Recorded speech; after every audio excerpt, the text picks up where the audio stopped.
Kia ora and welcome to Cinema in Context, where we discuss all things film and the connections between. My name is Jeremy Downing. I'm Max Tarrant. I'm William Chan. And I'm Sarah Watt. Now, usually each month at Cinema in Context, we would discuss two films, one current and one retrospective, with some connection between. Could be a director, lead actor, or theme. But we are breaking protocol this month, and it's because it is the end of the year, our first year doing this podcast. Woohoo! And we thought we would come prepared with our top 5 films from the year and one wildcard. So that wildcard film could be the worst film of the year, it could be a guilty pleasure, or it could be merely a sixth film that we wanted to sneak into the discussion. And it's also worth mentioning that we are recording this at a time where there are still films to come out.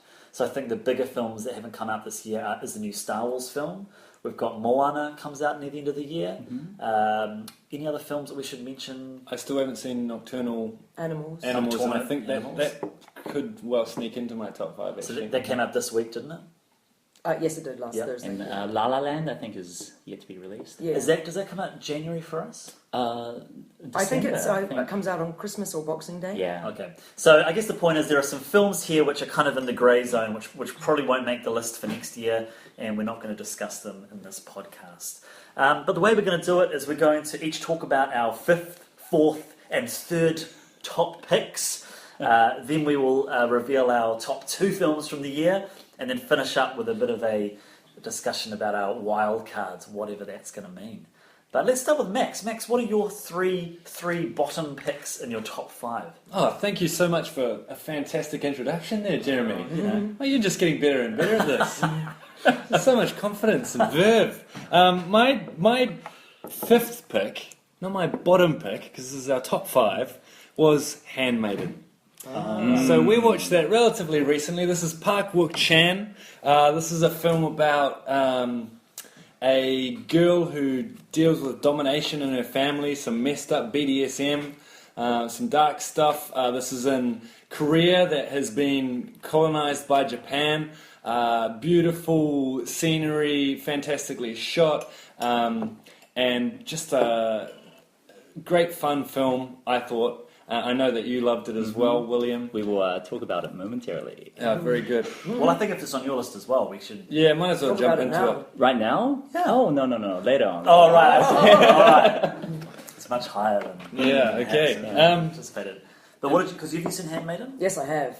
I didn't have to review it, so I would say it probably was a guilty pleasure because I just got to sit there and soak it up. I hope that's not a little secret you're giving away there. It isn't at all. It's Okay. not in my. It's not in my list. It's not actually. on your list. It's okay. not. This is quite a fun little game, isn't it? Yeah. At least for us. I don't know if it is for you guys out there. But... Because we haven't spoiled it to one another for our listeners just to know. No, we don't know what we're going to come up with. So this is as big a revelation for us as it is for you. In fact, a few weeks ago, William and I we were at a social event and we'd had a few drinks, and William sort of going, I'm going to tell you my top 5 films, and I thought, okay, cool, he's going to tell me his top 5 films of all time, and then I started seeing this theme that they were all connected to this year. I was like, no, Don't say any more. Save it for the podcast. I haven't seen Handmaid's Tale, and I love that director, so I'm really looking forward to seeing if I actually should have included it in my top 5 when I get to watching it.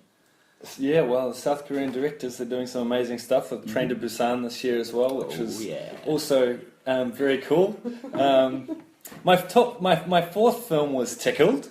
Loved Tickled. Awesome. Great film. Yeah. I love these themes of fighting. What is it? David versus Goliath, fighting the big old man in the room. That's a weird mix-up of. The irony is, in Tickled, it's David versus David, of course. Because, it's David Farrier against David, what's his name?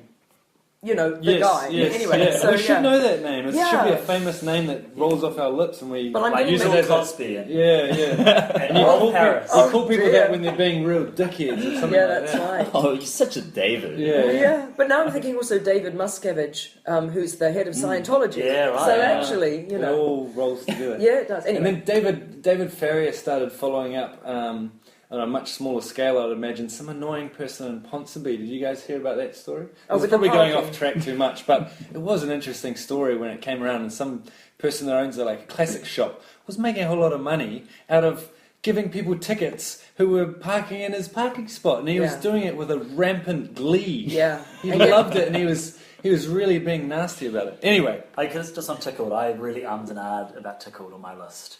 It almost made my top 5, and it hasn't. And I think I really enjoyed that film. I think the darkness of it. It just means that I'm not going to go back and rewatch it very often. Yeah. I like the pooning around America as well. I always like the films with a dark tone, American kind of gritty underworld of what's going on in America. Critical kind of lens, and then and having that in a really realistic way, set in America, and we're seeing America, we're travelling around America, seeing these factories and seeing these different landscapes. And like a Michael Moore movie. Like when it takes us back to Flint time and time again. But yeah, sure. So I loved that. What was your third? Do you think it's going to be? Do you think it will get into the Oscars race? I don't know. There's been some flipping good documentaries this year. A lot of good documentaries, but also a lot of talk about Tickled recently on podcasts and other film sites. The controversy of it should do it, and it's still going on, right? Yeah, it's a great premise. It's just such a great premise. It's just such a mystery, isn't it? I wonder whether I think it has a chance, perhaps.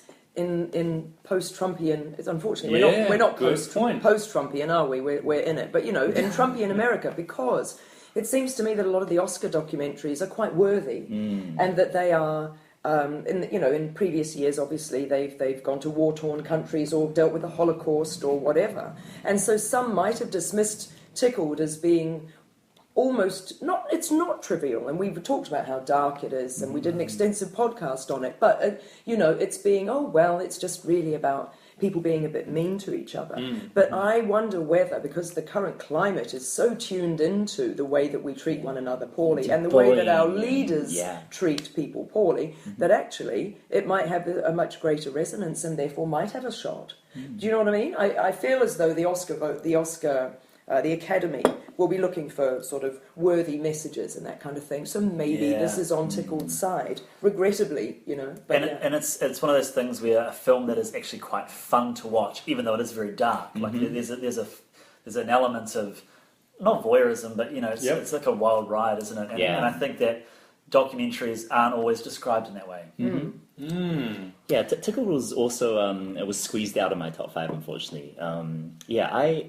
I loved it, but I think the fact that it doesn't really have an ending kind of hurts it for me. And that's how I felt as well, which is why I docked it half a star, simply because it didn't resolve the way that... That's interesting. I don't know, I felt that it did with the phone call at the end. I thought the phone call was quite a nice way to end it, and that it completely undercut everything that was going on, and it flipped my view of that villain. But it didn't take it any further. I remember we spoke about it in the podcast. Did it have a duty to then investigate why is David, whatever his name is, like that? Or actually, no, maybe it doesn't, because it isn't about him as much as the damage that he has done. And I was thinking about it. Maybe the ending to the movie is what's happening right now in real life. Yeah. Wow. Because there's so much more that's cool. crazy stuff. The fact that he went and watched the film, we've seen a video of him in the Q&A. I just love that. He's suing everyone, and but he's so kind of jovial about it. He's like, just so lawyer up. I'm coming after you. Thanks for the film. It was a good watch, but lawyer up. And off he walks with his popcorn. So what's your your number third? 3? Number 3 goes to Zootopia. Yeah. So far I've got. I thought we had all films that we'd talked about in the podcast. We hadn't talked about Handmaiden, but Zootopia is number 3. Speaking of post-Trump films, Yeah, exactly. I mean, Zootopia is on my list. And mine. So maybe we it's can in talk my about top it now. 5 as well. Yeah, I had it as number 5, and Zootopia Same. was dropping off and coming back on. Because I do feel like it's been one of the most significant films of this year. And the only reason it dropped off is because of its pop cultural... we talked about it when we did the podcast on this. The pop culture jokes kind of, for me, cheapened it a little bit. But I love that film. Whereas the pop cultural comments on it, for me, gave me that delight in it. But I think the reason it was 5 stars for me and it's in my top 5 is because I can return to it time and again. I mean, it was one of the few films this year I got a chance to see twice and enjoyed just as much the second time. So I think for me, my judgment's often on sort of not an endurability, but no, that's not the word for it at all, really, but repeatability, I suppose. I do feel, probably the reason it's in my top 5 is because it deals with these issues in a complicated way. Yeah. We talked about it at the time of I felt there was really something interesting about the fact that the enemy in this film is kind of dispersed. It's behind everything, and we're still not really sure what's going on. And I love that it's trying to think about the enemy as around us, and it's thinking about the corruption in society, etc. But I do actually, now that you say that, I'm a little bit worried that in the future I might look back and go, because I think this is going to be an issue and a theme for the next foreseeable future. 4 years. People are going to be dealing with it in more and more in-depth ways, and I wonder if it might get swamped because it's going to be progressing so fast. But or you could say that it was brilliant foreshadowing. Because it must have been written in 2014, possibly, or at very latest 2015. And we all know that animation takes a dog's age to create, right? So perhaps it was just sort of horrifically on point. That, as you say, you've got this sort of innocuous seeming baddie behind actually influencing society to turn on one another. And suddenly, I hate to go on and on, but honestly, it's horrifying. Even with the text that I'm teaching at school, and my students are just going into their NCEA exams, and suddenly Trump is becoming the most perfect example of that wider world understanding that they have to apply to their texts, because unfortunately he covers all bases, from sort of corrupted thinking to racial stereotyping to everything. And again with Zootopia, if you remember, it was like, I can't remember now the terms they used for, was it savage versus prey or something? Predator versus prey. And we all read the sort of the racial undertones of Zootopia. But actually, fast forward, 6 months, however many months it's been, and suddenly all Mexicans are rapists, and Muslims need to be kept out of the country, and same sort of thing, eh? So maybe Zootopia will endure because it was prescient, and unfortunately, sadly, it's going to be sort of applicable for at least 4 years. Anyway. For me, Zootopia, I liked it a lot, and I'm a huge sucker for animated movies. But it's one of those movies that the more I think about it, the slightly less I like it. It just, to me, it felt very messy at the end. You can kind of see the behind-the-scenes stuff of a movie being rewritten at the last minute. It didn't come together as much as I wanted it to. But yeah, it's still really, really good. But it's not in your top 5. It's not in my top 5. Just on that, I'm the opposite with animated films. Not usually the things that I really go for. No. So this is, in some ways, that's quite a big statement to put it at number 3. Nice. So, and mine's certainly in my 3, 4, or 5, and so same goes. It's not really the thing that I'd go for, but I was so compelled by it. It's quite weird as well, because even though it is such a critical kind of issue and themes that are going on there, it does deal with it in a relatively light-hearted way, eh? Yeah, I think that's its main strength. And also that really, really, really catchy song. My students still play it all the time. See, I don't like the song, and so that's part of my reason of like, that song. But I know you guys I liked it. See, everything is awesome. I would smash you over the head. Oh, really? I love that as well. So the Lego Movie was really not up to scratch for me at all. Whereas the but Sarah, it's ironic, and that's why it's great. It's annoying. But Shakira singing that wonderful Zootopia song as the train swooshes in through the we talked about the world building. So good. Oh my gosh. All right, William, let's move on to you. So, what are your bottom? I shouldn't really call them bottom 3 picks. Okay, so your runners up. My runners up. Okay, number 5, Green Room. By Jeremy Solier. Gosh, what a movie, you guys! What a movie! I went to see this with Max at the Film Fest, and just blown away. I think all 5 of my picks have been movies that have really made me feel. More so than just at an intellectual level, like, oh yeah, that was fun, or I like the story. I love that, William. Yeah. I'm really into that kind of vibe of feeling versus. I mean, cerebral's nice versus appreciation. Yes, that's definitely it. Every single one I'm looking through my list has made me feel in a way that transcends just watching a movie. So my 5 is Green Room. My 4th, related to Green Room, is 10 Cloverfield Lane. Oh, Dan Trachtenberg. I almost put that on my list as well. Oh, really? Yeah. Nice. I saw that very recently, and I think both these movies share a lot of the same strengths. They're both very claustrophobic. They're kind of one-room dramas, exactly. A lot of threats of violence. The audience is in both movies are given information piecemeal. Yep. So we discover what the space is like as the characters themselves discover it. Yeah. And we discover the intricacies of the character as the characters discover it. Exactly. Because in both of them, we're a bit wrong-footed. Who do we trust? Who do we trust? Oh, okay, they're okay. Oh, no, wait, they're not okay. Yeah. And so on. So, yeah, that's true. Yeah. And just so much fun to learn with the characters. Yeah. Very, very cool. And Mary Elizabeth Winstead, I always really like her work, and she sort of flips around random. Her kind of films that she's done are very interesting. She seems to be in cult sort of films quite often. She does. She does a good job with it. I mean, she was also in the film that was knocked off my top 5. What's it called? Swiss Army Man. And she has a very small role in that, but she's very, very good. Yeah, cool. How do you feel about the violence in Green Room? Oh, in Green Room, I thought it was just right, and that it wasn't. It was almost not gratuitous. There were bits where it edged over and like, whoa, what is happening here? But I felt like that. It's funny, that kind of grounds everything, and it's not really there to be shocking, apart from maybe one scene where the guy gets hit with a shotgun. But no, I'm not usually one for ultra violence or gore, but I thought everything was just right. I'm so much more critical of violence use after watching Funny Games.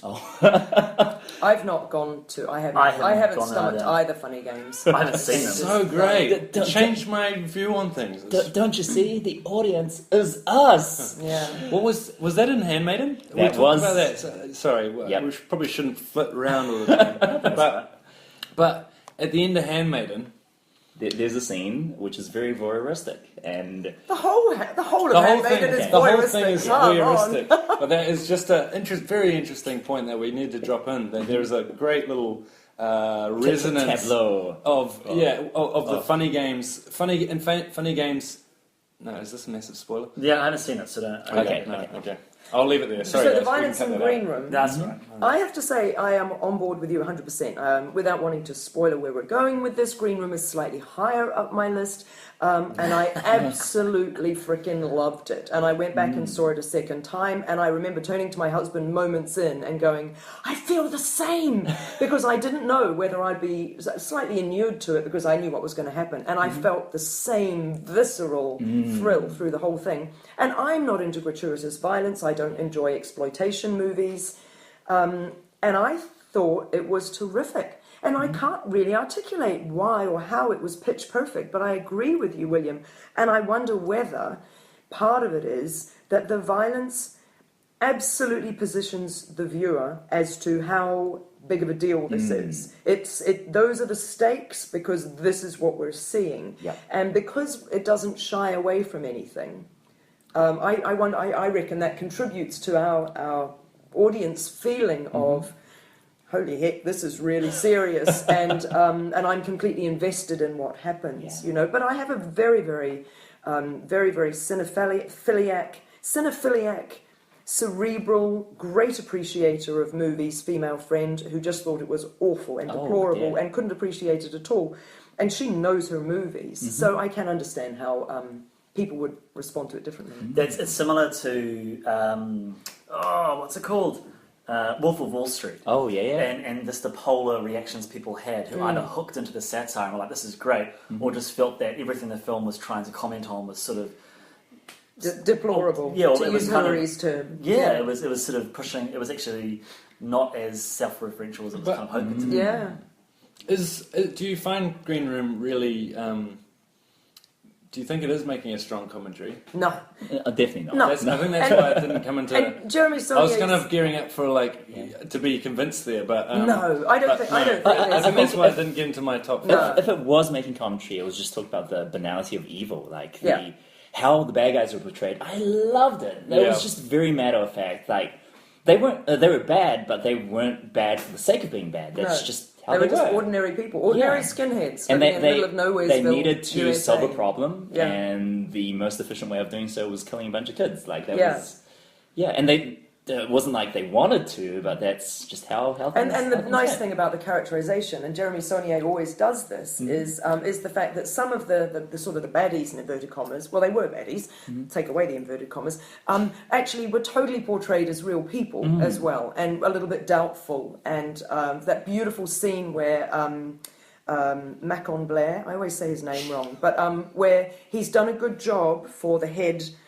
white supremacist, and the white who's played by Patrick Stewart rather beautifully, gives him a pair of the red shoelaces, which demonstrates that now you have entered into a higher echelon within our organisation. And Macon Blair is like, thank you so much, this means such a lot to me. And the humility and the beauty in that, and in his little character, despite the fact that he is a card-carrying white supremacist who will murder if he has to, is, I think, really beautifully done. Yeah, so, for sure. And my number 3 pick, Kubo and the Two Strings by Travis Knight. Cool. Gosh, I love this movie. It has a lot of script problems, I will give you that. Yeah. And I think for Leica's movies, like every single one of them, well, maybe not Coraline, but for Coraline, for Box Trolls, for, what was the other one? For Paranorman, which I loved as well. And Kubo, it seems like they all value visuals and tone and emotion much more than they value story. And I think it's their weakness, but it's also one of their greatest strengths. Like have you guys seen this movie? No. Oh, I've seen Kubo, yeah. Okay. No, I haven't. No, I haven't seen it. It is, well, first of all, it's the most technically, ambitious stop-motion project ever made. I think it has the biggest stop-motion armature ever made, which is like a 6-foot-high skeleton they had to manipulate a frame at a time. And the whole thing... it's set in a very Japanese-styled setting. It's a quest narrative, so very much like Legend of Zelda, a kid has to go and collect these pieces of magical armor to defeat a magical baddie. But just how all that it's laid out, it's very dreamlike. The visuals are astounding. The whole theme, the visual theme is origami. And so Kubo's magical powers, he uses his shamisen, music from his shamisen to fold paper. And everything on screen, well, the majority of what you've seen on screen is just, it's stop motion brilliance. Wow.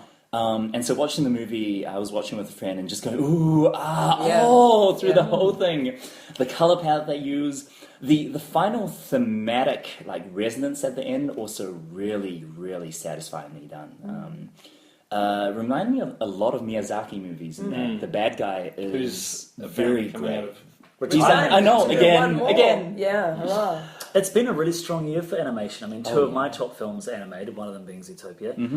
And one film I was sort of been floating around for a while in terms of great films, was The Little Prince, which mixes stop animation with CGI, animation. So it's been animation's had a good year. It's been really, really good. Kubo's my number 3. I could not stop thinking about this movie after I'd seen it. I was looking through all the special features and seeing how much work. Oh my gosh! The music's great, the art is great, the voice acting is mostly pretty good, although there's some whitewashing issues with that, which we won't get into. Really, really enjoyed that movie. My being not as knowledgeable about animation or as passionate as you, William, when I saw it, because now I'm used to CGI. I'm used to computer-generated, really good animation where hair looks like hair and stuff. And I didn't appreciate going in that it was stop motion. So I was like, wow, that paper looks like paper. And Doug was like, it is paper. And I was like, wow. And it seemed really strange to have gone from growing up with animation that looked quite sort of, in hindsight, clumsy, into something that's extraordinary but all fake, and then back into something that's real, you know what I mean? It throws you quite a bit to go, oh, it looks real because it is real. And just one final thing about Kubo is the title Kubo and the Two Strings. When the moment in the movie when I realized what the title meant was one of the great moments in the movies for me, going, oh, you guys are clever. Ah, cool. Yeah, no spoilers there. No spoilers. No spoilers. It's very character focused, and I do like that a lot. Excellent. Oh, Sarah, what's your 3 runner-ups? So we've covered off Zootopia, which is great. as I mentioned, for me, probably to have... I'm not being snobby about animation, but, and I'm not... Just a taste thing. Well, no, I suppose. I don't know. It's just that I do remember Zootopia being so compelling for an animated film for me, But I mean, I did a quick count. I've so far this year reviewed 84 films. Reviewed 84. I've seen many more than that, but I actually had to form an opinion and put stars against 84 films. And so the easiest thing for me in compiling this list is going through my 5-star films and then looking at my 4.5s, and actually that's really useful for me because I've now got my 20, which I'll have to do for the paper in a couple of weeks' time. Nice. But so Zootopia, I gave 5 stars, so it has to be in there. So in my 5th, 4th and 3rd place, I've got an adaptation of a best-selling novel, an animated movie, and, surprise mainly to me, a Marvel comic book story. And maybe I'm tired. I think I'm tired. But basically when I saw Doctor Strange, I just went, I love everything about this. Yeah, I'm engaged in everything. The fighting is not going on too long. The dialogue is not full of cliches. This is just how I was absorbing it. I agree. Benedict Cumberbatch's Christmas. I can even bear Tilda Swinton yet again in some role. Flippin' Chiwetel Ejiofor with. Have you all seen Doctor Strange? I loved it. Yeah, it is pretty awesome. And so Chiwetel Ejiofor, and I know it was spoiled in the trailer, but handing him this word on a piece of paper when he's checking Doctor Strange into the sort of monastery, for want of a better term, and very cynical Doctor Strange saying, "What's this? Is this my new mantra?" And he's like, "No, it's the Wi-Fi password. Yeah. We're not completely uncivilized," or something like that. And I just loved the levity in the script that went along with, for me actually, not hokum kind of spiritual ideas, but something that actually made quite a lot of sense. There was a real pleasure in watching this cynical man of science turn, if you know what I mean. So I loved it. Yeah, I mean, it was in my top 5 until my most recent film knocked it out, and it was just, I'm so sick of Marvel films. I go along and watch them. Yeah. I go along and watch them, but I went into it being ready, and it was still a Marvel film, but it was so much fun. It was just so much fun. Yeah. And it looked great. It was so cool. Yeah. Oh, man. Yeah. Yeah. It was like Inception meets Harry Potter meets Marvel. Is the way I described it. With good acting. Yeah. And I really liked... it had all the tropes. You had the girl and the superhero and things. Yeah. But Rachel McAdams' character was great. She did a great job. And, although she's so sidelined.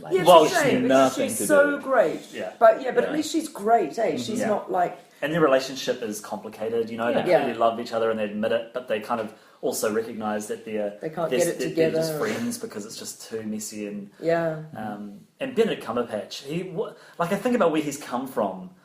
Was it 5 years ago he was in Sherlock, and I didn't even know who he was. He was in Atonement as the creepy pedophile. He was too. Yeah. Yes, he was. And it's interesting because on their first viewing of Atonement I didn't recognise him, and subsequent viewings I'm like, hey, there's Benedict. Yeah. But in actual fact, when I was living in England, he played Stephen Hawking in about, I think it was a 2004 TV sort of thingy of it. Mm-hmm.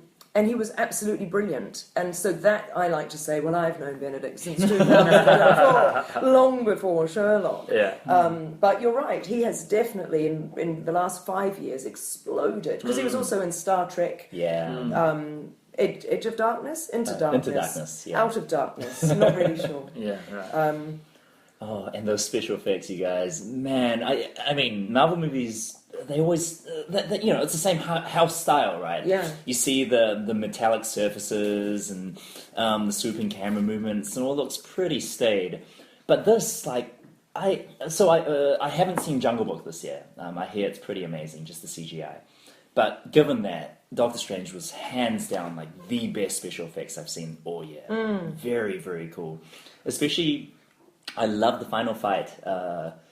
Very slight spoilers here, but there's a final confrontation in a city that's unexploding, and just so beautiful. It's it's sort of pieced back together almost, isn't it? Clever, and you've just never seen anything like that before. Great. That's really good. Yeah. And what I will say though, just as something that I thought of you guys the moment it happened, we had a discussion, and I don't know whether it was on a podcast or around the fringes of recording the podcast about Marvel movies having music that is pretty much identical between the films.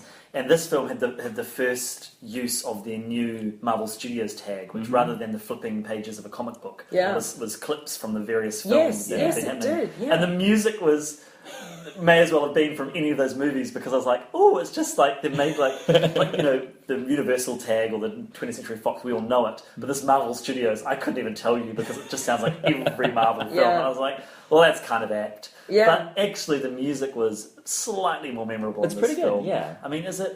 It's Michael Giacchino. Right, of course it is. Which I love him. I mean, he's brilliant. So does it feel like Marvel's making changes in their films and taking in new directions, or was it just this film that was a standout? It's still very much leading into Infinity War.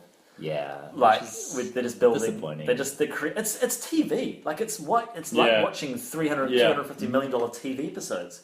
You go to the next. I've said this before. You go to the next episode of Marvel, and I've been back and tried to rewatch the earlier films, and they feel so. No, it doesn't feel worthwhile. Anyways, what's your third? And my other film is Room. This is the novel adaptation. I'd never read the book. Look, I could say that about almost every novel adapted film I see.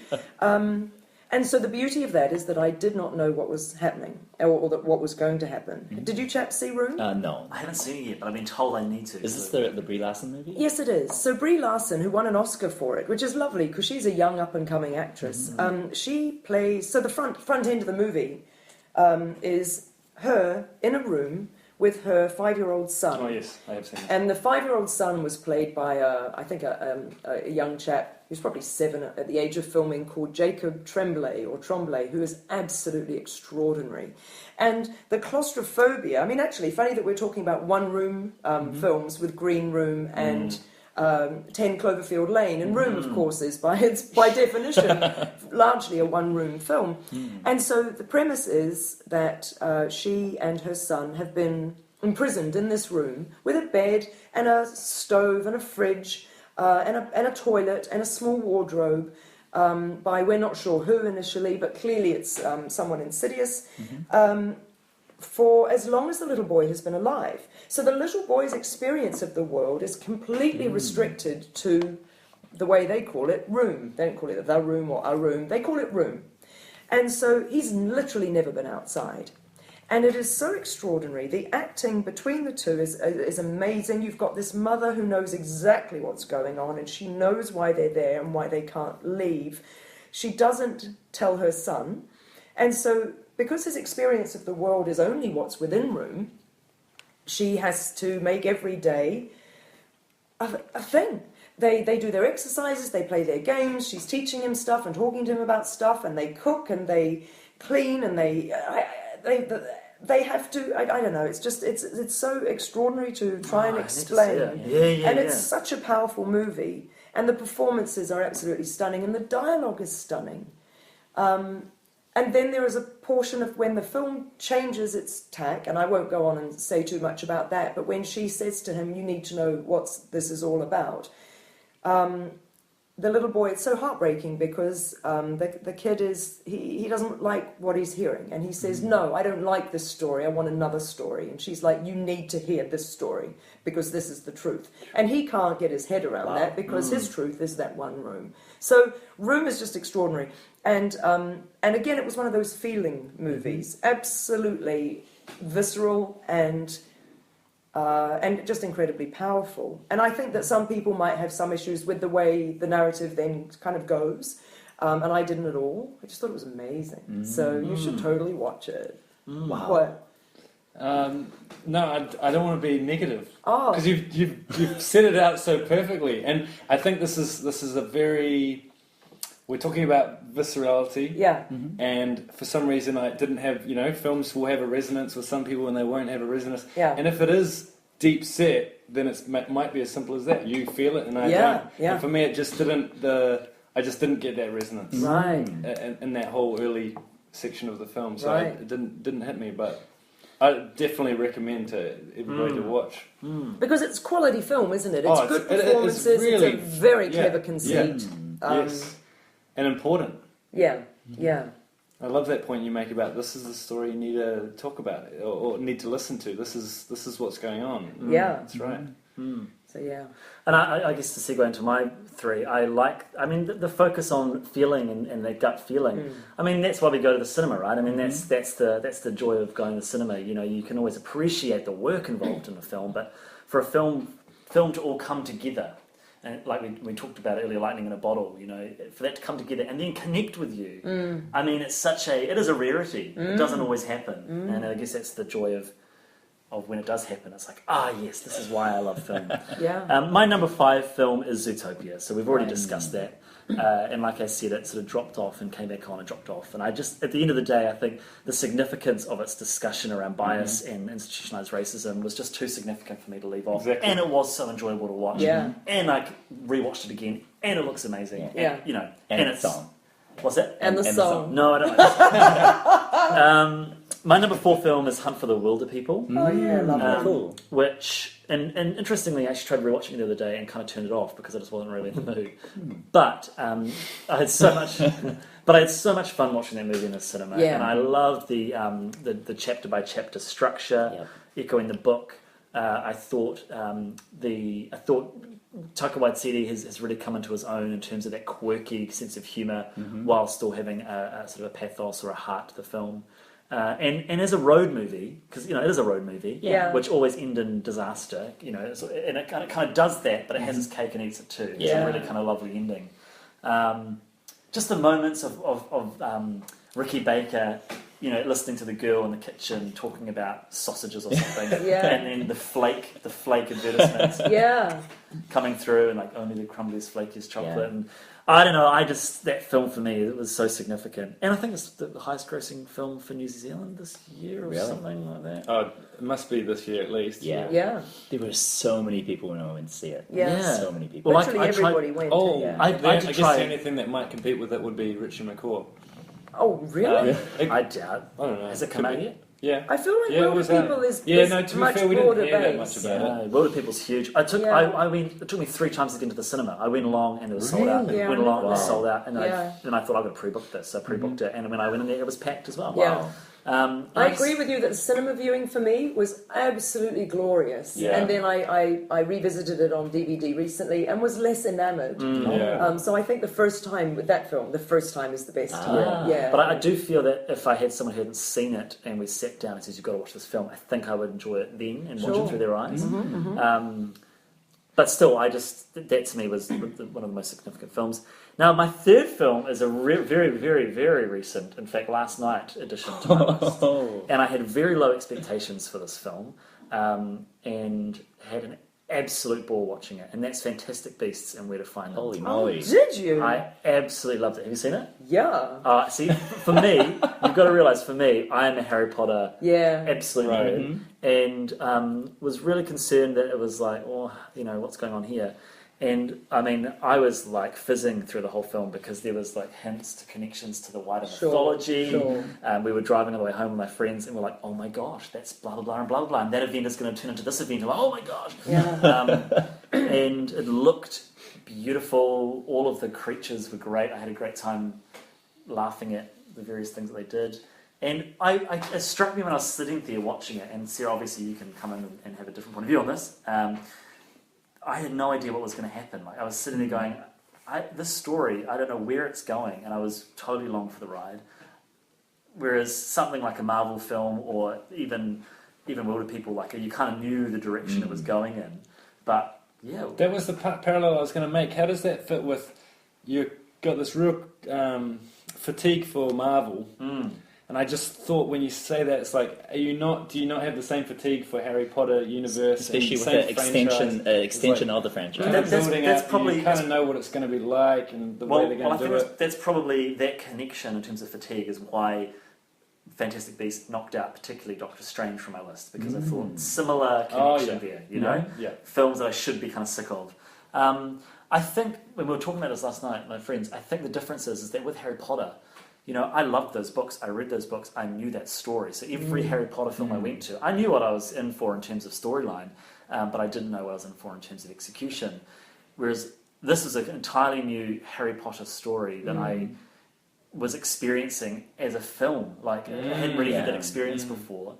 And, you know, they introduced the whole Wizarding World of America, so there's a whole new mythology that it was J.K. that Rowling's world building playing that with. I did like about Fantastic Beasts. Which is what was so brilliant about the first Harry Potter book. Yeah, because it was the first time you were actually seeing something that you'd put in that was in your head, or in my case not, because I hadn't read the book. Yeah, I know, right? Crazy. But anyway, it was the first time you were experiencing the world. And I did love Fantastic Beasts' New World, being in 1926 or, you know, late 1920s New York. Oh, okay. And it's fabulous. It's It a looks prequel series. It looks amazing. It's really beautiful. But it's so cute, Jeremy, the way you say, you know, I didn't really know what was happening or what was going to unfold. And for me, it was like, I don't have a clue what's happening. And I'm really tired. And I found, and so narratively, I punished it actually, because I thought this isn't coherent. I don't know what's going on, and therefore I'm not invested in what's going on, and I'm done with the world building now, because you built the world, and I've gone in and I've gone, yeah, this is awesome, okay, give me some stuff. And then because the characters weren't built enough for me either, I was a bit like, and then was a bit like, oh, I wonder how long this is going to go for, you know? But I know that I'm in the minority. I've read one other review online, in Village Voice, and he and I felt exactly the same about it, but everyone else is raving. So I'm not a Harry Potter person, and I think that would make a huge difference. Well, I think that's the big positive that this has in terms of my perhaps blinded view. But one of the things that you're not a comic reader of Marvels. No. Yeah, because I do know some people, and that just toes them along. You know? Yeah. But yeah, I think a lot of my ones in my top 5 are probably there's definitely elements of nostalgia or the experience of. I mean, the experience of how you see a film is so important. Yeah, that's kind of why I loved Suicide Squad when I saw it. Right, because man, that was IMAX. It was a really good print, and just gosh, so it was a blast, kind of. Yeah, right. Yeah. Well, just one more thing I'll say about Fantastic Beasts is that I really appreciated there was a lot of just kind of moments with no music, and it was just kind of dialogue that sort of potted along, and it was no pun intended. I said that last night with no pun intended as well, but you know it was for a big kind of blockbustery fantasy film. There was a lot of moments of just people in rooms chatting, and you know, I'm sure there was things flying around with magic, but there was a lot of that kind of downtime. That's true, and that was I really charming. liked. Yes, it was. Yeah, cool. All right, let's move on to our top 2 films. So maybe should we do our runner-up, and we'll go around, and then we'll do our top movies of the year. So, Max, this is a bit cheeky, but because I actually saw it last year, but it's come out this year. If it was released this year, it counts. The Lobster. Oh wow! And I had this written down, but I don't have it in front of me. It's a Greek name. Yes, it's very difficult to pronounce. Yes, Yargos something. Yeah. Excuse me. Anyway. Outstanding film. Took me to a place that I've never been before, and it kind of.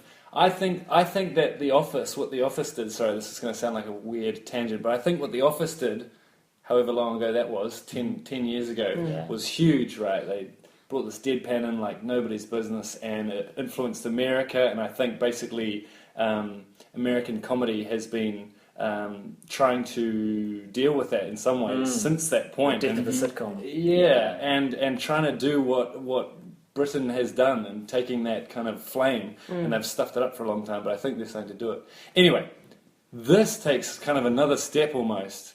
Or maybe it's not another step. I think it's taking a little flight of fancy with it. And doing into something surrealism. Really, into surrealism. Into surrealism. Right, thank you. And I don't think it's going to be done again. I don't think it's not a progressive step where everybody's going to go, oh, that's the way you do it. But it's so interesting. It's so fun. So what I'm talking about is basically deadpan movie. Like, there's no funny characters. Just the dialogue is full deadpan, and it's in this crazy universe where people have to be coupled up, and if they're not coupled up within 40 days, within 40 days, and then they get turned into an animal. Well, hang on. The universe is a hotel where the single people go, right? And they live in this. All the single people live in a hotel within which you enter, and if you're not coupled up within 40 days, you will be turned into an animal. So who's seen this? Yeah, I have. Yeah. Of your choice. Oh, an animal of your choice. So that makes it all okay. And so the director also made Dogtooth, which I haven't seen, but I know William loves also. And it's Colin Farrell and Rachel Weisz. Cool Harvey actors. Keitel has a. Does he? Harvey Keitel. I don't remember Harvey that. Keitel. Was it? I just remember Olivia Colman, and I loved her. But the performances are crazy. Like Colin Farrell, my favourite performance of his. And humour is I'm untouchable. thinking youth. Sorry. Forget what I said about Harvey Keitel. He's not in this. I was. Yeah. Anyway. Yeah. Yeah. I mean, did you guys love it? It knocked me out when I saw it, and just the humour was just so beyond Twisted. anything that I'd seen before. That was just. And also it sustains tension throughout the film, considering that there's not that much going on. It really sustains this tension. They get away from the hotel and they're living in this crazy kind of world that's meant to be, all right, we're now free, but they take the piss out of that completely.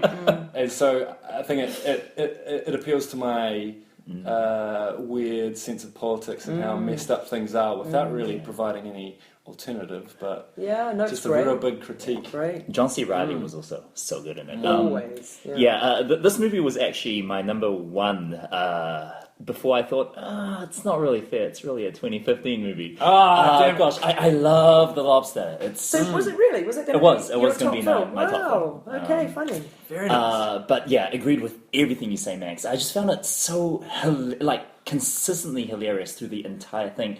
But they never play anything for laughs, and that's what's so great about it. Yeah. There's a scene where, not really spoilerish, but people are beat bopping to music, but it's in headphones, and so they're just silently dancing, and it's probably the funniest thing I've seen in a long, long time. And it is because of the pathos, isn't it? And that's why The Office works. As The Office is heartbreaking, particularly actually the Ricky Gervais line. Is it worth watching? Well, I really liked it Because I want to see that. because I thought it pitched pathos. I mean, like it's Which a is always terribly the best. sad movie, It's always and the best also stuff. very funny. That's always right. the best stuff in The Office. And as you say, nothing in The Lobster is played for laughs, Yeah, but their inherent, the whole premise and the whole conceit of their being there is inherently sad. And yet the dryness of it all is fantastic. I also loved how just the title of the film gives you expectations that the film plays upon through the entire runtime, up to its final shot. Right. That was a really, really good feeling. Cool. What's your number 2 pick, William? Okay, so my number 2 pick is Hunt for the Wilderpeople. Again, just as you said, Jeremy, a real feel-good movie. Saw it in a packed house in Sylvia Park, huge screen. The audience was just eating it up, and like huge belly laughs with each of the scenes.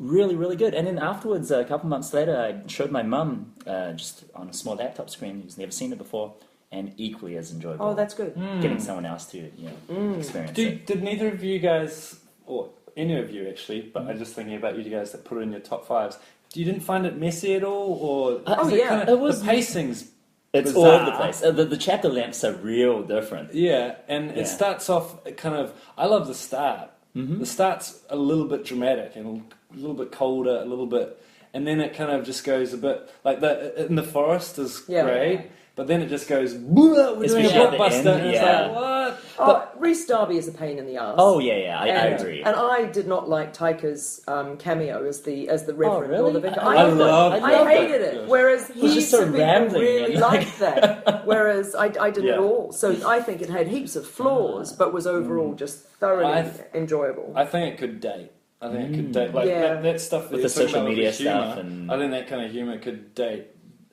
Or become repetitive very quickly. But interesting. I agree. It's a very messy movie, especially towards the end.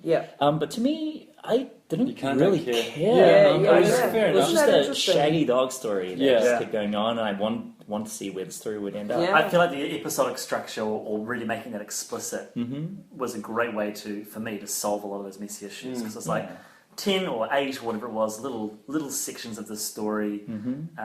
It's the same thing that Tarantino does with his chapters. That I think he gets away with because his films are very messily structured and they jump between timelines and all sorts of things. And it sort of saves a lot of those. It's a bit sneaky, isn't it? I do like that idea of kind of if you go back to Taika Waititi and you're kind of like you're talking about a shaggy dog story and you're kind of just like, oh, stuff it, you know? It's kind of just a bit like he's just like, yeah, we're just having some fun and like, it's like What We Did in Shadows is a messy movie, but it's also amazing. It's so clever. Yeah, so I really, really enjoyed Hunt for the Wilderpeople. There's some, not only is it funny, there's some scenes of beauty that, oh my gosh, just how they shoot the bush. Like, I could smell the bush while watching it. And just, I was there with the characters. If anybody's listening to this from America, you're going to be in hysterics. It's not forest. We're talking native New Zealand forest. Now the native New Zealand forest. We call that bush. Right. Whoops. On that note, let's move on.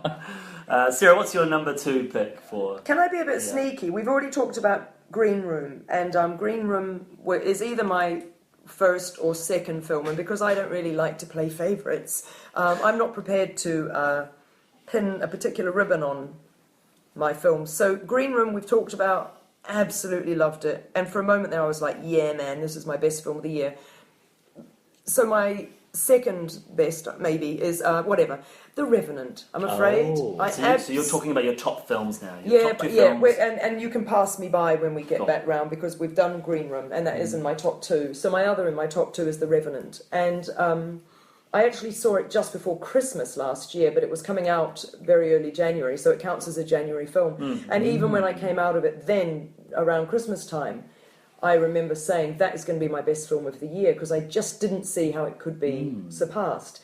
And so The Revenant for me, we're talking about viscerality, right? And I felt through that entire film, and I know that it's Iñárritu, isn't it? Yes. And I loved. Gravity, right? No. That's right. Sorry. Babel? So, you see, I'm not that keen on Babel. I've got it, and I Birdman. And I rewatched. Birdman. That is one of my favourite film That's of that right. year. So I rewatched Babel recently and couldn't get through it at all, having thought that I really liked it. But Birdman was fantastic last year. So what I'm kind of leading into is this whole kind of one shot or very, very long shots, right? And I know that everyone's done them to death, and I know people have made whole films with them, like Victoria and stuff like that, and allegedly Birdman, although there are cuts.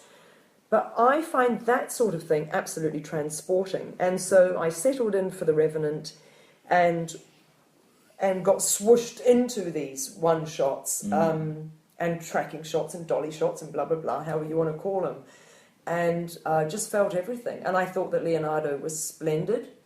I thought the bear scene was splendid. I loved the narrative contrivances. Now, my husband has a real problem with narrative contrivances, and I respect him for it, but I'm an old school kind of sucker for, oh, that's clever, I like that. You know, whether things tie up together at the end conveniently or whatever, I don't mind that.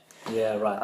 So I loved The Revenant. I thought it was splendid. I loved the opening, it was incredible. I loved the beer stuff, I loved the ending, and it probably would be in my top 5 if it wasn't for the jump the shark moment for me, which was the horse over the cliff. And I just found it got to the point where, in fact, the cinema I was watching it in, the two, there's a group of guys in front of me, and I think it looked like a couple of dads and their son, like it was like the boys' family group who got together, and they just burst out laughing at that because for me it got to the point where it was like, how many more ridiculous things can Leonardo DiCaprio overcome? Survive? Yeah, right. You know, so a little bit like he's in a video game or something. Yeah, and he's kind of encountering all these troubles and he just kept on surviving. Yeah, and right. I thought, oh gosh, but. Until that point for me, I was really engaged in that film. I mean, that opening with the Native Americans attacking them is really significant.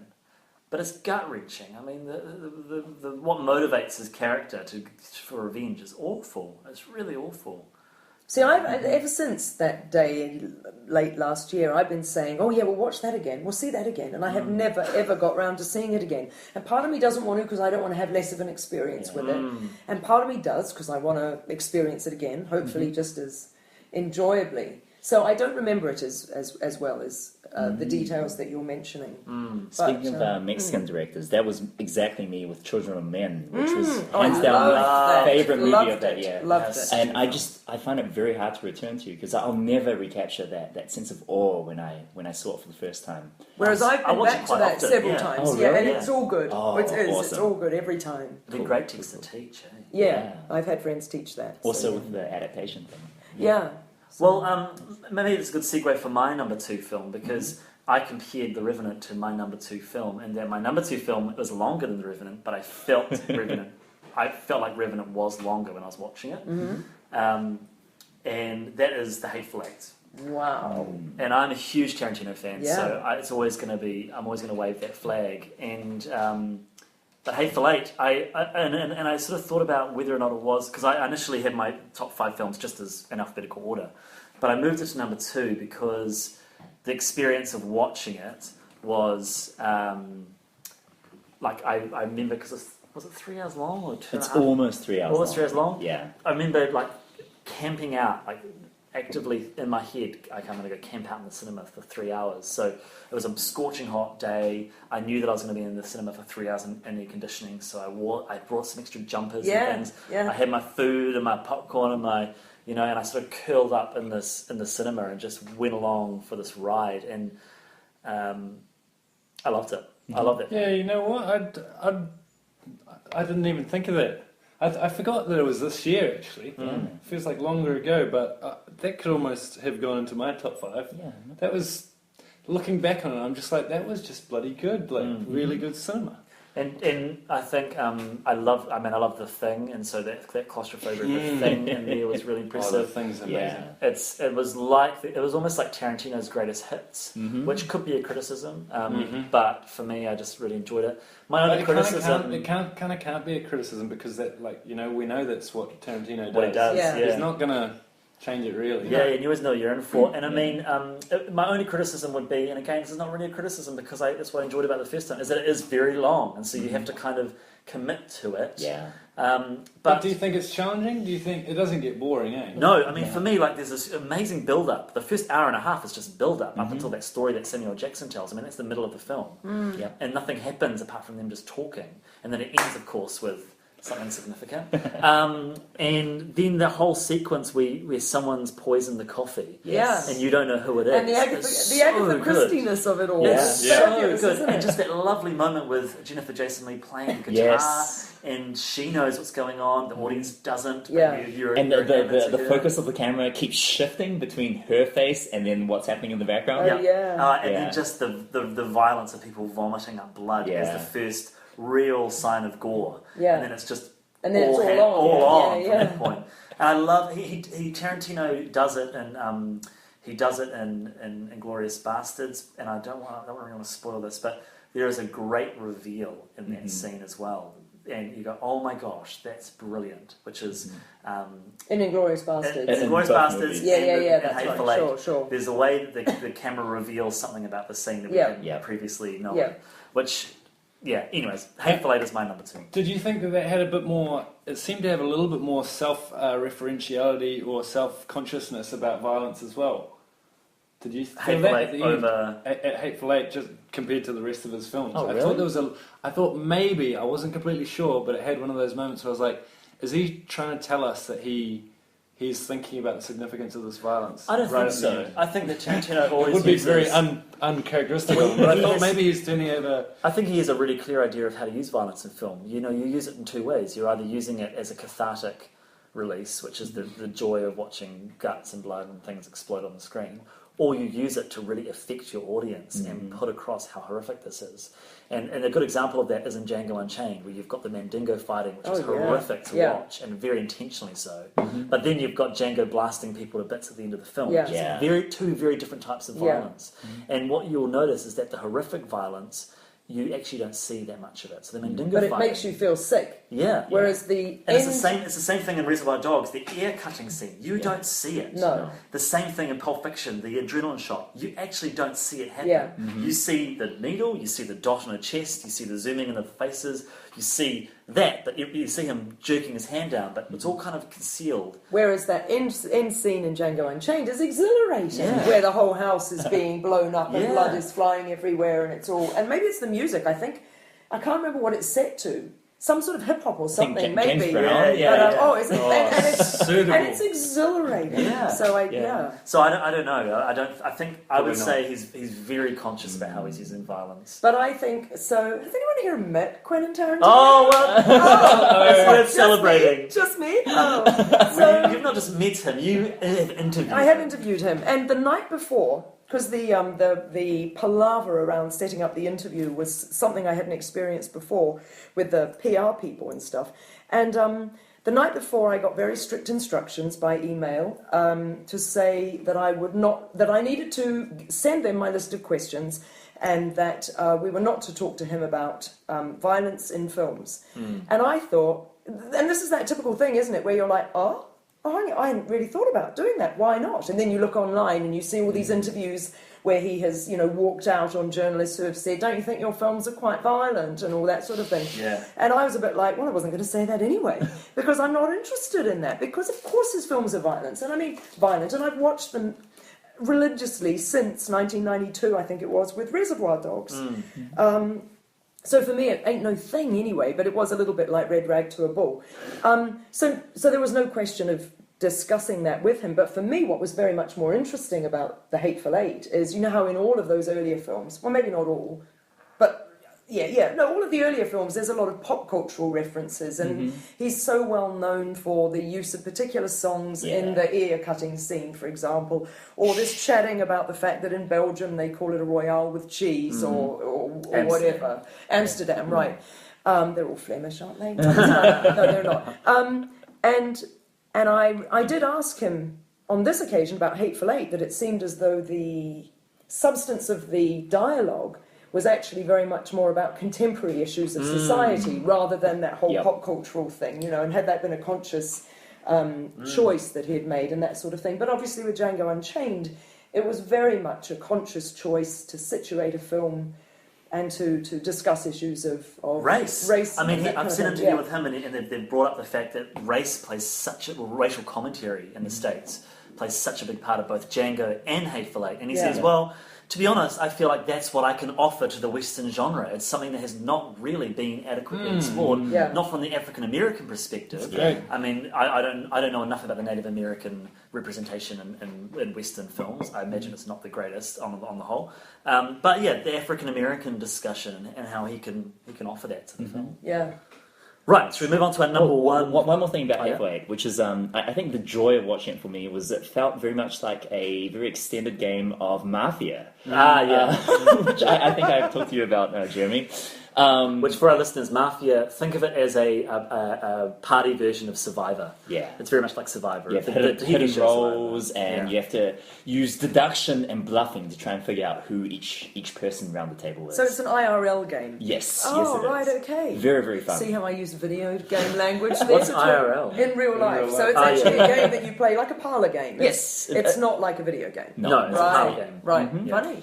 And that was it was the primary source of enjoyment. Just trying to figure out who was telling the truth, and seeing people's shifty glances, and everyone sitting in one location. And then as the camera pans, because it's widescreen, you can see everything. The more that the characters learn, the more you as the audience learn, and it's Oh my gosh! And Ennio Morricone score. Oh man, so good. So good. In fact, that's the best score this year, in my opinion.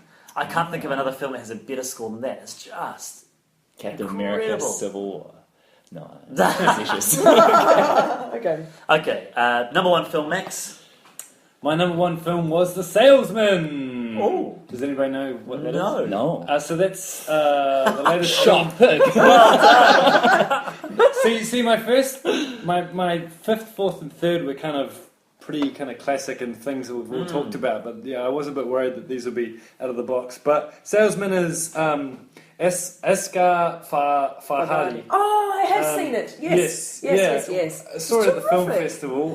This is the filmmaker that created a Separation. Oh, cool. And this was just a near-realist classic of its, I think. I mean, all his films are probably going to be like that. Iranian filmmaker, very slow build-up, and you just kind of slowly realise that you're in the middle of a shitstorm, and the drama is intense, and it's grueling, and it just builds up and builds up and builds up, and then you're just in the middle of it, and you have to deal with these hardcore moral issues. And so it kind of reminds me of, I don't know, maybe a really good Hitchcock film where you're kind of like, oh, this is fine to watch, I'm watching it, okay, this is normal, this is normal. And then it just starts building up around you, and you don't even realise how exciting it is, and then suddenly it's an hour and a half into the film and everything's going down. Yeah. And it's so realistic as well, though, isn't it? That's what's so amazing. There's no surrealism, there's no fantasy, there's no comic book, there's no animation. So I guess in that sense it almost goes in a weird way with Lobster, that it doesn't give anything to the audience, it doesn't force you to think anything. Cool. But it deals with these really difficult moral issues of basically this guy's gone out, left his wife at home, and he says he's coming back in 5 or 10 minutes or something, and and someone else turns up in between that time, rings the doorbell from down below, and she goes, oh, okay, it's my husband, and kind of opens the door from him remotely. She jumps in the shower, and then the man comes up and beats her, potentially rapes her, although it's unclear what exactly assaults happened. her in some way. Assaults her, yeah. And then for the rest of the film, it's kind of like, it's not actually about who did it. We find out who did it quite early on, but the main character gets in control of the situation and confronts this man. Don't say any more. Okay. It's a plot, yeah. Don't say any more. But it's intense. Yeah. And it's more about And he sells this relationship and how things are going to pan out with them. Wow. Cool. Amazing, affecting film. Yeah, and because it's sort of about truth and who's telling the truth. And, I mean, and it's set in Iran, isn't it? Aren't all his films set in Iran, in Persia? And so, there's all these issues of the fact that she's a woman, and ain't nobody should be going anywhere near a woman. Which is dealt with in the most weighty fashion. Because the shame of it all is so extraordinary, and the issues of, you say you can't remember what happened, so how do we even know, and blah, blah, blah, blah. And it's all secrets and lies and stuff, isn't it, as well? Oh, cool. You might have mentioned it, but I hadn't even really heard of it. And so I think to kind of lay a very loose narrative over my top 5, I think, and this is probably a bit contrived really, but I noticed that there's a big theme of kind of the fighting against the power that is. Handmaiden has this issues of domination. Tickled is the big corporate guy. Zootopia is the man behind the scenes. Lobster, in a way, is dealing about how messed up our society is. And then finally, Salesman deals with actually how we might make changes to that and how we might deal with hatred in a different way. Nice. So I think that's what grabbed me about it, was just dealing with the micro specifics of how do you deal with a relationship of great violence, basically, or a situation of great violence. And Wow. Nice. Very William, cool. number 1 film. Okay. I think I already know what it is. Okay. Yes, me too. I'm sure you do. The Juice. Okay, so my number 1 film, of course, is The Handmaiden. Yes. I love this movie so much. Maybe I just like the director. Stoker was also my number 1 film of that year. And I know it's a movie with problems, and I am very conscious of those problems, but I love it anyway. And that's kind of the same with Handmaiden. I think Handmaiden, to me, is Park Chan-wook's strongest work. I personally feel that. I'd agree. It's the most consistent thematically. All his stuff is beautiful, but the camera... if you haven't seen it, the camera is like magic. It glides. It follows people around impossible spaces. And it does that thing where you see something and then the movie shows you just a little bit more later on, and then a little bit more. And so the more you learn about the world and how the characters and the plot actually do things, and how everything actually comes together. So through the different perspectives? Through different perspectives, right. Yes. The movie is split into thirds. Yeah. And each third, well, the first 2 thirds are shown from 2 different perspectives, from 2 different characters. And it does a very Back to the Future Part 2 type thing where, it's kind of askew. What should have occurred did not occur, at least not in the way that you were expecting. Yeah. Very, very beautiful. So with Max, your movies are all about some sort of control, some sort of rebelling against control. And I think for my movies, it's a real personal thing. Like, I was buzzing, using that word again. There's certain scenes in The Handmaiden, especially near the end, where there's catharsis, and there's let's just call them the goodies, for lack of a better term, railing up and defeating, finger quotes, the baddies. And when those scenes happened, like, my fingertips were feeling like pins and needles. I was on the edge of my seat. I'm sure my pupils were dilating. Yeah. Like, I was feeling such joy and such just enthusiasm and energy with the characters, just because they had gone through so much hardship, so much crap. And I did not feel that in any other movie I saw this year. So that is my Handmaiden. That is my number one. And the mise en scène and the costuming and everything. When you say the beautiful with the beautiful photography, but also what was being photographed was my just goodness. sensational. Yeah. How the director uses the space of the screen is absolutely astonishing. And just in terms of general artistic control, it's just like, it is a movie and it's a block of great entertainment with issues in it. It's fantastic. I had a bit of a panic early on because I thought, because there was so much I wanted to see, because I'm a real magpie for beautiful wallpaper and beautiful things, and the camera was moving too fast for me, and I was like, I'm not going to be able to cope if I can't spend longer looking at that dress, or taking in that shirt, or put me back on that wallpaper or something, and then I just had to let it go and hope it all happened. Can I just say, I think it's hilarious that this film is ranking so high for you all, and nobody's mentioning the blue is the warmest colour-esque lesbian sex scenes. I mean, it was eye-popping. Well, it's there, I guess. You forgot about that? The sex scenes in this film, it's like a Korean blue is the warmest colour to me. I thought that's a great film. I thought the sex was eye-popping. And if anything, being the only woman around the table, I suppose if anything, part of me did think, by the way, I've met director Park as well. He signed a Stoker poster for me. We didn't exactly have chats because he doesn't speak English. Do you know that on set, when he made Stoker, of course, with Nicole Kidman and Matthew Good and Mia Wasikowska and people, he directs them through an interpreter. Wow. So he manages to do that whole beautiful film with an English-speaking cast, and he's Korean. Is he learning English? I don't think he thinks he needs to. But anyway, so my only thing, my thing with Blue is the warmest colour, is you've got a male director, and these two very, very lithe, beautiful young women, and because apparently in that film they shot for days on one sex scene, and it was literally exhausting. So. I think it's commendable that those young women. I think one of the young Korean actresses, I think it's a breakout role for her, and she hadn't been in anything before. That's full on having that be. I mean, dramatically and narratively, it's a fabulous film, and dialogue and blah blah blah. But that aspect as well. Yeah, it wouldn't. It's quite I don't know fun. if I want to. Politically and in terms of these issues, it wouldn't surprise me if Korean culture has something to do with this. That would be more okay there, where younger people and females are more dominated than they are in the West. Right. It's hard though, isn't it? Because I know with Blue is the warmest colour, there is some controversy around those two actresses coming out after the film being like, we didn't really know what we were signing up for. He kind of just told us what to do.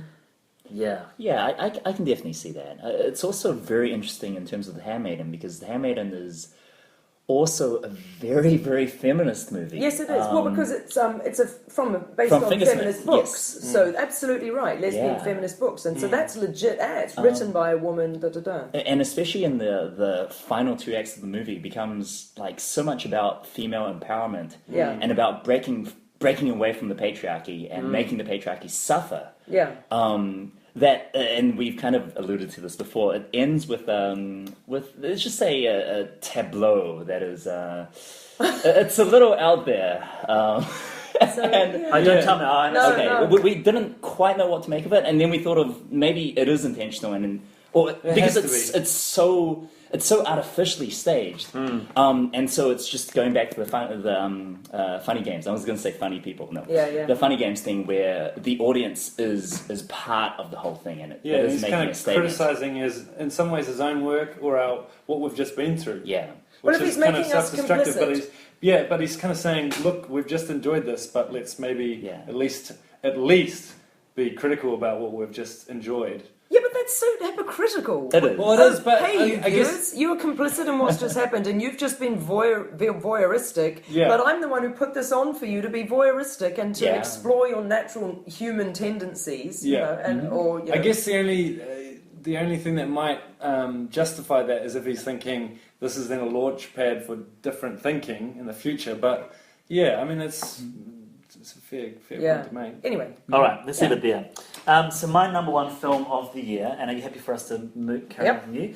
My number one film of the year is Finding Dory. Oh, you little cutie. I watched it again last week, and I cried again. Oh. The shells. Yeah. Mommy loves purple shells. I just had such a good time in this film. I think I love Finding Nemo, and I was really like, sequel, really?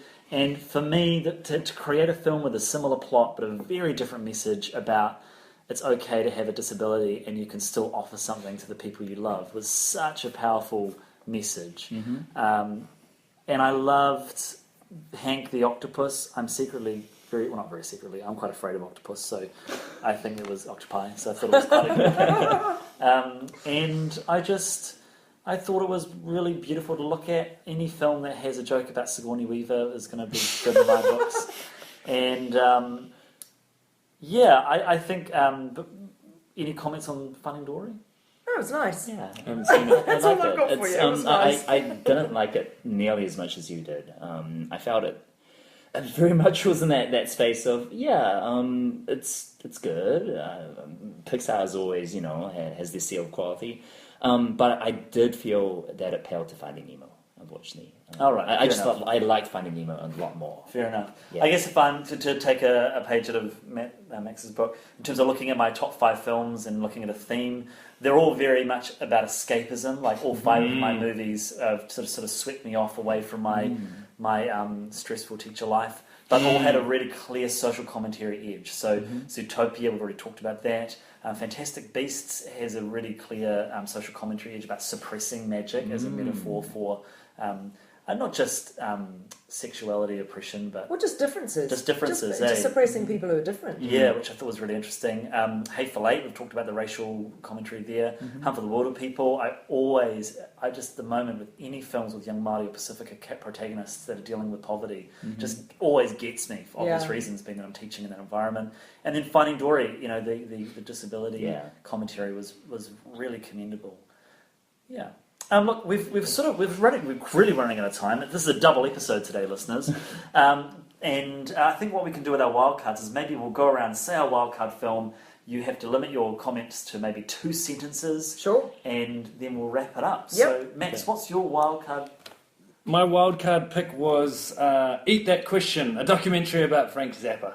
Wow! That's a cheeky plug for Frank Zappa, probably. It's a great little introductory film for Frank Zappa, and I really enjoyed getting to see some things that I'd never seen about him. Excellent. William, what's your wildcard? So I'm going to be cheeky as well. It's actually a double feature, but because the films are linked so closely, they're from completely disparate worlds. It is Gods of Egypt by Alex Proyas and League of Gods by Con Pui and Bernie Young. Wow. So I need to talk about this just a little bit to get some sort of context. 2 sentences. Okay. They are batshit insane. So League of Gods is it's a Chinese Hong Kong co-production, but it shares with Gods of Egypt CGI that is so bad that it reaches a form of art. Like, and then it's all about mythology and gods, but nothing means anything.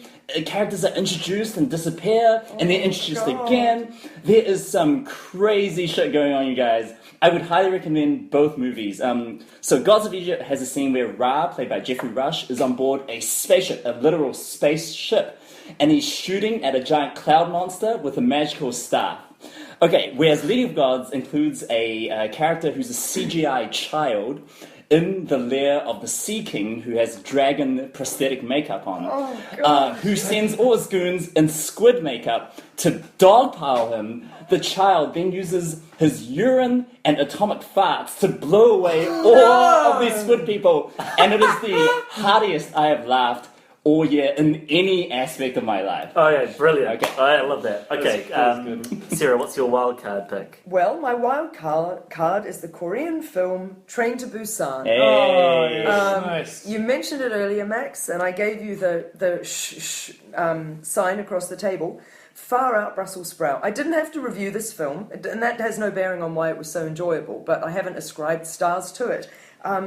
So Korean movie set basically in Seoul Station with an outbreak of a zombie virus, and the would-be survivors jump on a train to head out to the suburb of Busan, hence Train to Busan, directed by Sang Ho-yeon, and absolutely exhilarating. Like, I'm not particularly into vampire, I'm certainly not into vampire movies. There are a whole lot of genres I don't really care much for. Zombie movies are okay. This one was superb.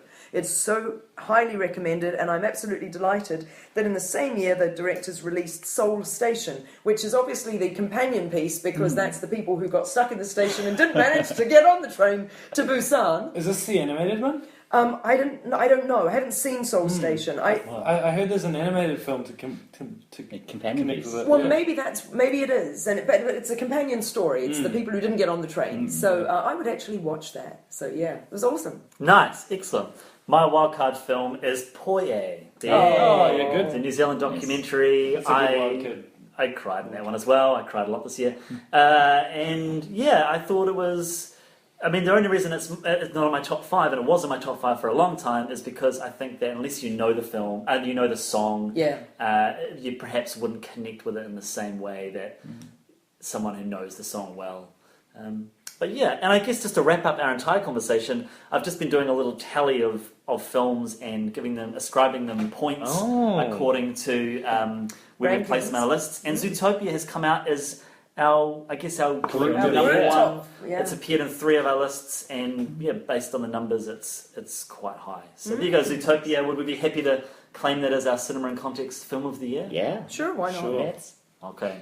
Anyways, listeners, thank you for listening for this double whammy episode. We hope you have a fantastic summer break, those of you in the Southern Hemisphere, or a winter break in the Northern Hemisphere. And we will talk to you again in the new year. Until next time, ka kite ana.